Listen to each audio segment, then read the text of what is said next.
अगर आप कभी किसी कब्रिस्तान में गए हों या उसके आसपास से गुजरे हों, तो आप उस कब्रिस्तान में कितने लोगों को दफनाए हुए देखेंगे। एक कब्रिस्तान में आपने ज्यादातर 1000 लोग दफनाए हुए देखे होंगे या फिर इससे थोड़ा ज्यादा या कम लोगों को दफनाए हुए देखा होगा। Press the bell icon and never miss a video from newsnumber.com।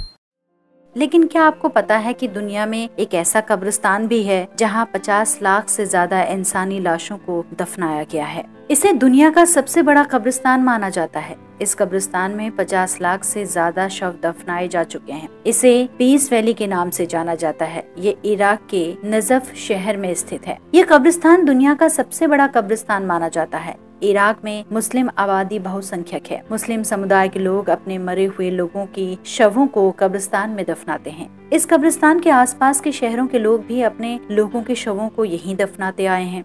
Iraq में आए दिन आतंकी हमलों में सैकड़ों लोगों की मौत होती है। बताया जाता है कि इस कब्रिस्तान में हर रोज 200 से ज्यादा शव दफनाए जाते हैं। कब्रिस्तान में अधिकतम शिया मुसलमानों के ही शवों को दफनाया जाता है। कब्रिस्तान से जुड़ी खास बात यह है कि सिर्फ इराक वासियों के लिए ही नहीं है। ये कब्रिस्तान इतना बड़ा और विशाल है कि हर साल लाखों की संख्या में लोग सिर्फ इसे देखने के लिए यहाँ आते हैं। ISIS से पहले इस कब्रिस्तान में हर साल दफनाए जाने वाले लोगों की संख्या 80 से 120 होती थी, लेकिन अब हर दिन यहाँ करीब 150 से 200 लोगों को दफनाया जाता है। इस कब्रिस्तान में कई मकबरे भी बने हुए हैं। इस्लामिक स्टेट से मुकाबला होने से पहले इस जगह लड़ाके जरूर आते हैं। लड़ाके यहाँ आकर मन्नत मांगते हैं कि अगर जंग में उनकी मौत हो जाती है तो उन्हें इसी कब्रिस्तान में दफनाया जाए। बता दें कि यहाँ की कब्रों को ईंटों, प्लास्टर और कैलीग्राफी से सजाया जाता है। कभी मेसोपोटामिया की सभ्यता का प्रतीक रहा इराक आज एक युद्ध में उलझे देश के तौर पर जाना जाता है। शुरू से ही सभ्यताओं का उद्गम स्थल रहा इराक आज पिछले कई सालों से आंतरिक सशस्त्र संघर्ष में उलझा हुआ है।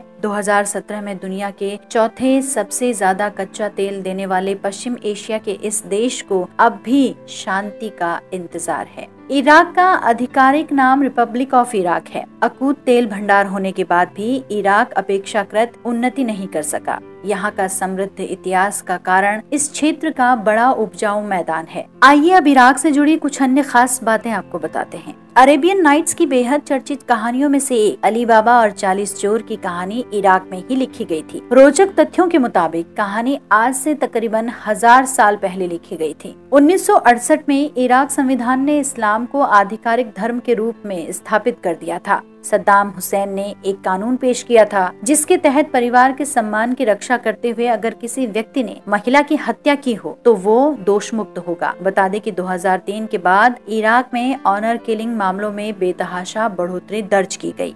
इराकी 5000 सालों से मधुमक्खी पालन कर रहे हैं। शहद इराकी परिवारों के लिए आय और भोजन का मुख्य स्रोत है। इराक में शादीशुदा जोड़ों में लगभग आधे से ज्यादा चचेरे भाई बहन ही होते हैं। इस क्षेत्र में प्रागैतिहासिक काल के अवशेष नवपाषाण युग के पाए गए हैं। कई पाए गए प्रमाणों के मुताबिक सबसे पहले मानव यहीं बसा था। हालांकि इस बात से बहुत से वैज्ञानिक सहमत नहीं पाए गए हैं। लगभग 5000 ईसा पूर्व से सुमेरिया की सभ्यता के बाद यहाँ बेबीलोनिया, असीरिया, इसके साथ ही अक्कद साम्राज्यों का प्रभाव आया। इसी दौरान दुनिया में सबसे पहले लिखने की शुरुआत भी यहीं से हुई। इतना ही नहीं, यहीं विज्ञान, गणित और अन्य विधाएं भी फली फूली। ईसा पूर्व 6ठी सदी में यहाँ फारस के हखामनी सभ्यता का प्रभुत्व रहा। इसके बाद यहाँ मीडियों और असीरियाइयों ने राज किया। 3री सदी ईसा पूर्व में सिकंदर के आगमन के समय यहाँ यवनों और उसके बाद रोमन साम्राज्य का आंशिक प्रभाव भी रहा, लेकिन उस समय तक ये इलाका